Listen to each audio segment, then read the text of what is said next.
Hello दोस्तों, स्वागत है आप सबका आपके अपने यूट्यूब चैनल ऋषिकुल एकेडमी में। कैसे हैं आप? आशा करती हूँ सब लोग बढ़िया होंगे। जैसा कि आप सबको पता है कि आप मेरे साथ हिंदी की क्लासेस को कंटिन्यू कर रहे हैं और हिंदी की क्लासेस में हम वर्णमाला का जो टॉपिक है, वर्णमाला की जो क्लास है वो रेगुलर हमारी चली हैं, जिसके अंदर हम वर्णमाला को पूरी तरह कंप्लीट कर चुके हैं। जैसा कि अब बहुत सारे एग्जाम्स आ रहे हैं, आई थिंक पुलिस का एग्जाम आपका आने वाला है और सीटेट के एग्जाम है अगस्त में। तो मुझे लगता है कि सभी एग्जाम्स के लिए हमारी वीडियो बहुत ही ज्यादा यूजफुल रहेगी।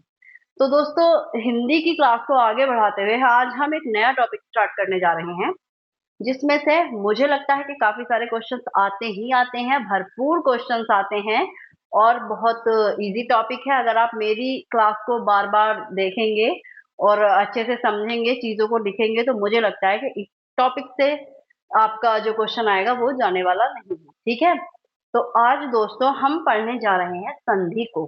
क्या पढ़ने जा रहे हैं? संधि को। बहुत ज्यादा इंपॉर्टेंट टॉपिक है संधि, तो प्लीज दोस्तों ध्यान से देखिएगा।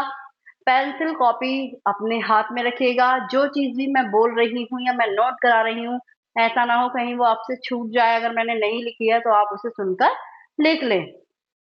आइए इसी के साथ हम शुरू करते हैं संधि को।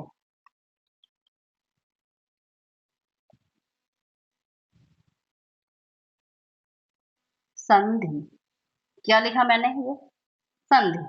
क्या लिखा दोस्तों मैंने? ये संधि। तो दोस्तों, सबसे पहले जिस टॉपिक को हम पढ़ रहे हो, जो भी उसका नाम है उसका मतलब हमें जरूर पता होना चाहिए। तो पहला क्वेश्चन आपका यहाँ से बन जाता है कि संधि जो है वो हमारा कौन कौन से दो शब्दों से मिलकर बना है। संधि हमारा कौन कौन से दो शब्दों से मिलकर बना है? तो दोस्तों, संधि हमारा बना है सम और धी से मिलकर। सम और धी से मिलकर। किस किस से दोस्तों? सम और धी से मिलकर। सम का मतलब है हमारा समान और धी का मतलब है हमारा धारण करना। धी का क्या मतलब है? हमारा धारण करना। मतलब समान अर्थ धारण करना। समान अर्थ धारण करना। तो सबसे पहला क्वेश्चन दोस्तों हमारा बन जाता है कि संधि हमारा किन किन शब्दों से मिलकर बना हुआ है। तो संधि हमारा दो शब्दों से मिलकर बना हुआ है, सम और धी से मिलकर। अब सम का मतलब है समान और धी का मतलब है धारण करना। ठीक है, तो दोस्तों दूसरा क्वेश्चन हमारा आ जाता है, अगर हमसे पूछे कोई कि संधि में हमारा कौन सा उपसर्ग है। संधि में हमारा कौन सा उपसर्ग है? तो अभी अभी मैंने आपको बताया कि संधि दो शब्दों से मिलकर बना है, सम और धी। तो ये जो सम है हमारा, ये हमारा संधि में उपसर्ग है। क्या है? उपसर्ग है। तो संधि में हमारा सम जो है वो क्या है हमारा दोस्तों? उपसर्ग है। तो दो क्वेश्चन हमारे पूरे हुए। संधि किन किन शब्दों से मिलकर बना हुआ है और संधि में हमारा उपसर्ग कौन सा है। तो संधि में हमारा उपसर्ग संधि में हमारा उपसर्ग सम है। और दोस्तों एक बात मैं और आपको बता दूं कि संधि, अगर हमसे पूछा भाई, अलग अलग नए नए शब्द आते हैं, उनमें हमसे पूछा जाता है कि कौन सी शब्द है, कौन सी संधि है। तो दोस्तों संधि में भी तो पूछा जा सकता है कि संधि में कौन सी संधि है, संधि में कौन सी संधि है। तो दोस्तों संधि शब्द में हमारी व्यंजन संधि है। संधि शब्द में हमारी कौन सी संधि है? व्यंजन संधि। अब वो व्यंजन संधि है क्यों? वो व्यंजन संधि है क्यों? मैंने अभी अभी आपको बताया था कि संधि जो हमने बनाया है वो सम प्लस धी से मिलकर बनाया है। तो दोस्तों इसमें एक तो ये हमारा व्यंजन हो गया, मैं, ये हमारा मैं व्यंजन हो गया, और ये हमारा यहाँ पर ई है, ये हमारा क्या हो गया? स्वर। तो जब भी एक स्वर और एक व्यंजन का हमारा मिलन हो जाए, जब भी हमारा एक स्वर और एक व्यंजन का मिलन हो जाए, तो वहां पर हमारी कौन सी संधि आती है दोस्तों? व्यंजन संधि। कौन सी संधि आती है? व्यंजन संधि। तो तीसरा क्वेश्चन हमारा बना कि संधि में हमारी कौन सी संधि है। तो दोस्तों संधि में हमारी व्यंजन संधि है। कौन सी संधि है? व्यंजन संधि है। संधि में हमारी व्यंजन संधि है। आइए कुछ बातों को और जान लेते हैं। अब दोस्तों एक चौथा क्वेश्चन हमारा संधि शब्द से ही एक चौथा क्वेश्चन निकलता है कि अगर हमसे संधि शब्द की शुद्ध वर्तनी पूछी जाने लगे, संधि शब्द की शुद्ध वर्तनी अगर हमसे पूछी जाने लगे, तो शुद्ध वर्तनी हमारी संधि की क्या होगी? शुद्ध वर्तनी हमारी संधि की यही होगी, संधि। ऐसा नहीं है आप संधि लिख दें, है ना, कुछ भी मतलब गलत सलत आप लिख दें तो ऐसा नहीं चलेगा। तो संधि की जो हमारी शुद्ध वर्तनी है वो है संधि। तो दोस्तों इतने पार्ट में तो हमने सिर्फ संधि शब्द को क्लियर किया है। इतने पार्ट में हमने सिर्फ किसे क्लियर किया है? संधि शब्द को। संधि शब्द को हमने सिर्फ क्लियर किया है। मैंने आपको बताया कि संधि शब्द किन किन शब्दों से मिलकर बना हुआ है। मैंने आपको बताया कि संधि में कौन सा उपसर्ग है। मैंने आपको बताया कि संधि की शुद्ध वर्तनी क्या है। ठीक है, मैंने आपको बताया कि संधि में खुद कौन सी संधि है। तो ये 4-5 क्वेश्चन हमने इससे क्लियर किए, जो कि बहुत इंपॉर्टेंट थे। आ जाते हैं ऐसे क्वेश्चन में। तो दोस्तों अब हम पढ़ने जा रहे हैं संधि की परिभाषा। क्या पढ़ने जा रहे हैं हम? संधि की परिभाषा। संधि की परिभाषा।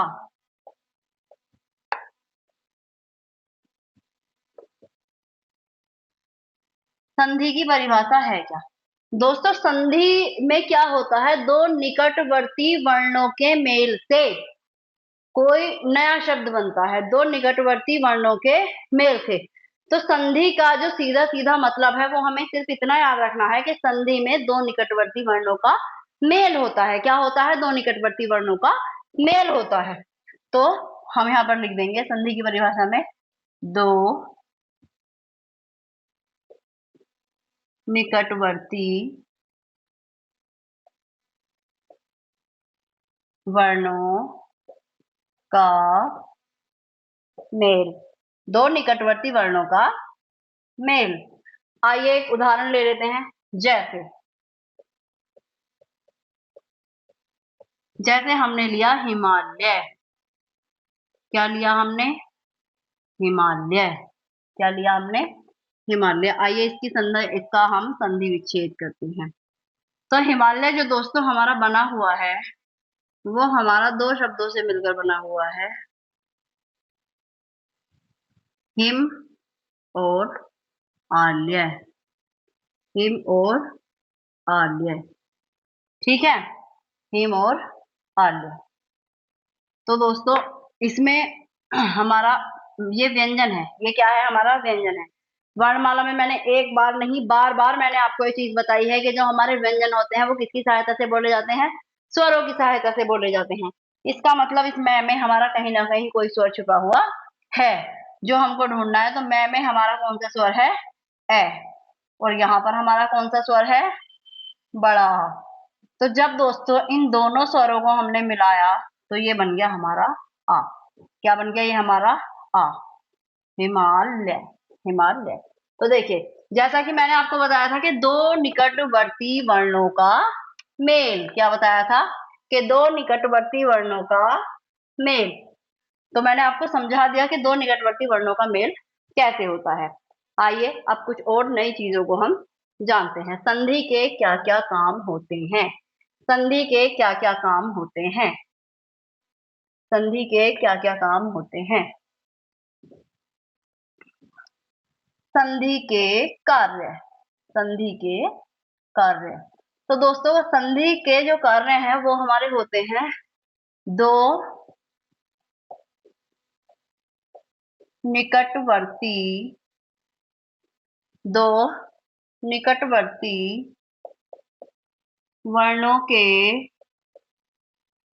मेल से दो निकटवर्ती वर्णों के मेल से दो निकटवर्ती वर्णों के मेल से नए शब्द की रचना करना। नए शब्द की रचना करना।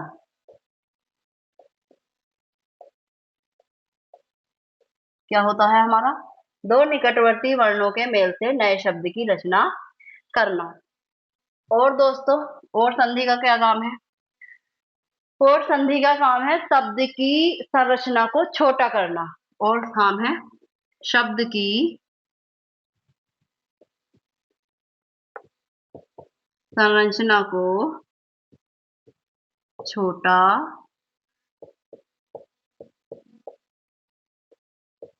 करना। ठीक है। और दोस्तों इसका काम है जब दो संधि के जो दो निकटवर्ती वर्णों का मेल हम करते हैं तो उनसे उनका जो नया शब्द बनता है उनसे उसका अर्थ पुराने शब्द के आधार पर रखना। तो एक ये भी संधि का काम है कि नए शब्द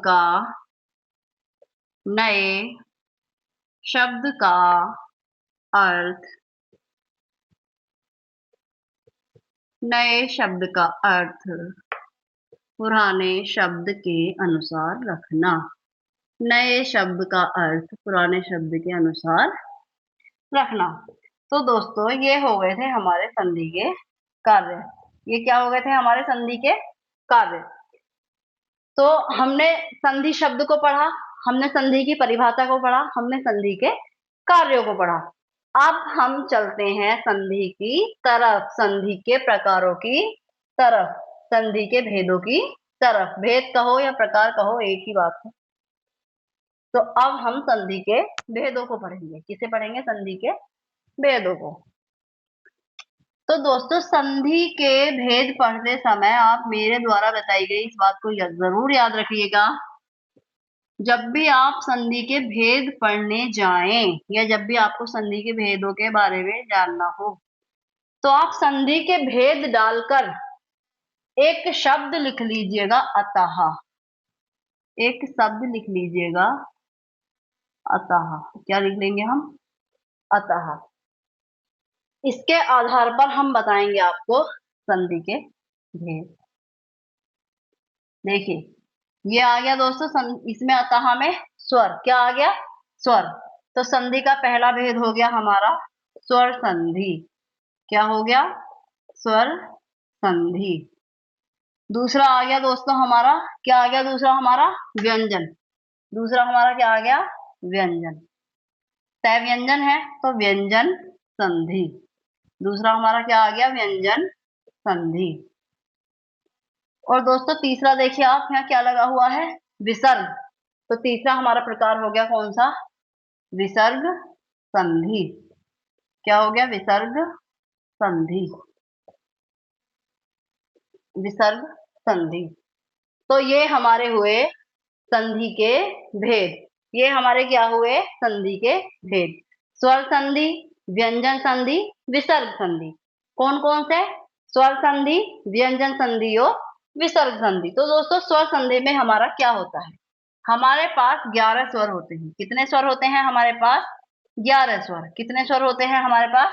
11 स्वर। तो दोस्तों स्वर संधि में हमारा क्या होता है? स्वरों का मेल होता है। इन 11 स्वरों में से किन्हीं भी दो स्वरों का मेल।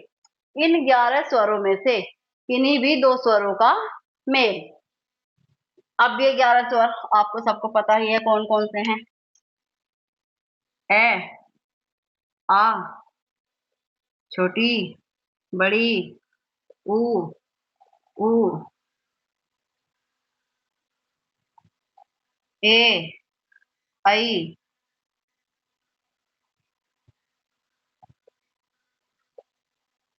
ओ, औ और अंग।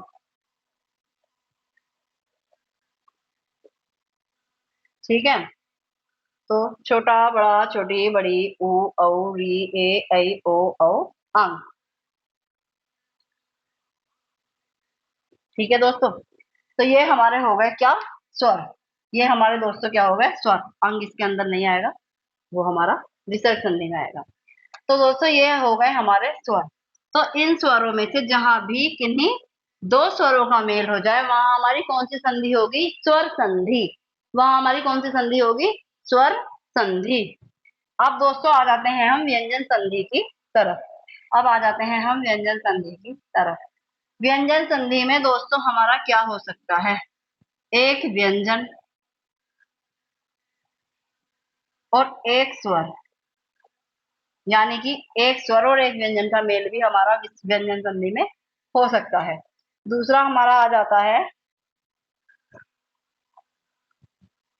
व्यंजन और व्यंजन।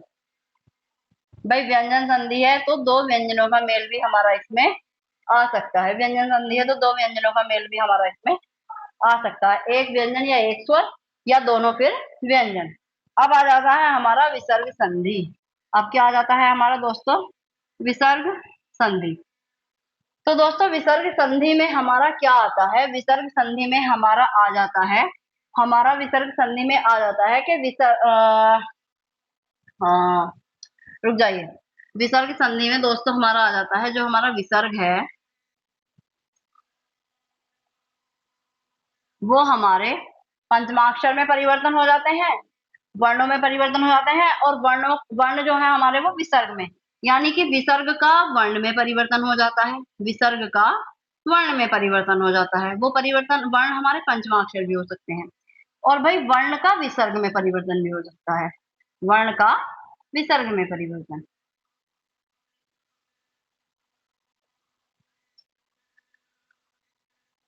वर्ण का विसर्ग में परिवर्तन। तो दोस्तों ये मैंने आपको बताया, स्वर संधि में हमारे 11 स्वर होते हैं, जिनमें से किन्हीं दो स्वरों का मेल होता है। व्यंजन संधि में हमारे पास जितने भी व्यंजन है उनमें से या तो एक व्यंजन या एक स्वर का मेल हो जाएगा, या फिर दोनों व्यंजन का मेल हो जाएगा। और विसर्ग संधि में हमारा होता है विसर्ग का वर्ण में परिवर्तन और वर्ण का हमारा विसर्ग में परिवर्तन। वर्ण का हमारा विसर्ग में परिवर्तन। तो दोस्तों स्वर संधि हम ले लेते हैं। स्वर संधि का उदाहरण हम एक यहाँ पर ले लेते हैं, जैसे हमने ले लिया अरुणोदय। अरुणोदय, जब हम इसका संधि विच्छेद कर देंगे तो हो जाएगा इसका अरुण और उदय। तो यहाँ से हमारा क्या निकला? ए, और यहाँ से हमारा क्या निकला? ओ। जिन दोनों को मिलकर हमारा क्या बन गया? ओ। ए और ओ को मिलकर हमारा क्या बन गया? ओ। तो अरुणोदय। व्यंजन संधि का ले लेते हैं, एक हमने ले लिया समाचार। समाचार, तो ये हो गया हमारा सम आचार। सम प्लस आचार। तो यहाँ से हमारा हमने ए लिया मैं का, और ये हमारा आ लिया। तो ये ए और आ मिलकर हमारा हो गया आ। ये हो गया हमारा व्यंजन संधि का उदाहरण। ये दोस्तों हम इसमें यहाँ पर मैं लेंगे, एक व्यंजन एक स्वर। तो ये हो गया हमारा माँ। ठीक है, तो ये हो गया हमारा माँ, समाचार। अब इसके लिए हम ले लेते हैं, विसर्ग संधि के लिए हम ले लेते हैं निर्धन। क्या ले लेते हैं विसर्ग संधि के लिए? निर्धन। तो ये हो जाएगा हमारा विसर्ग नी और धन। क्या हो जाएगा? नी और धन। तो दोस्तों ये जो विसर्ग है हमारा, ये हमारा रै, यानी कि वर्ण में परिवर्तन हुआ है। ये जो विसर्ग है हमारा, इसका वर्ण में परिवर्तन हुआ है। तो दोस्तों ये थे हमारे आपके संधि के भेद, स्वर संधि, व्यंजन संधि और विसर्ग संधि। ये अतः शब्द आप जरूर याद रखें। अतः शब्द से आपको हमेशा याद रहेगा कि संधि के आपके कितने भेद हैं। संधि के आपके कितने भेद हैं। अब संधि के भेदों में हमारा सबसे पहला जो भेद है वो है हमारा स्वर संधि। क्या है वो हमारा दोस्तों? स्वर संधि। स्वर संधि क्या है? स्वर संधि। अब दोस्तों स्वर संधि में भी आपसे पूछा जा सकता है कि स्वर संधि के भेदों की संख्या कितनी होती है। स्वर संधि के भेदों की संख्या कितनी होती है? भाई संधि के भेदों की संख्या हो गई हमारी 3। संधि के भेदों की संख्या हो गई हमारी 3। स्वर संधि, व्यंजन संधि, विसर्ग संधि। इसी प्रकार स्वर संधि के भेदों की संख्या है भाई 5। दोस्तों स्वर संधि के भेदों की संख्या हमारी कितनी है? 5। अब वो है कौन कौन से हमारे? वृद्धि संधि। कौन कौन से हैं? वृद्धि संधि। वृद्धि संधि, वृद्धि संधि को दोस्तों दीर्घ संधि, सॉरी, क्या नाम है, हाँ, हमारा सबसे पहले आ जाती है हमारी दीर्घ संधि। कौन सी आ जाती है? दीर्घ संधि। फिर आ जाती है हमारी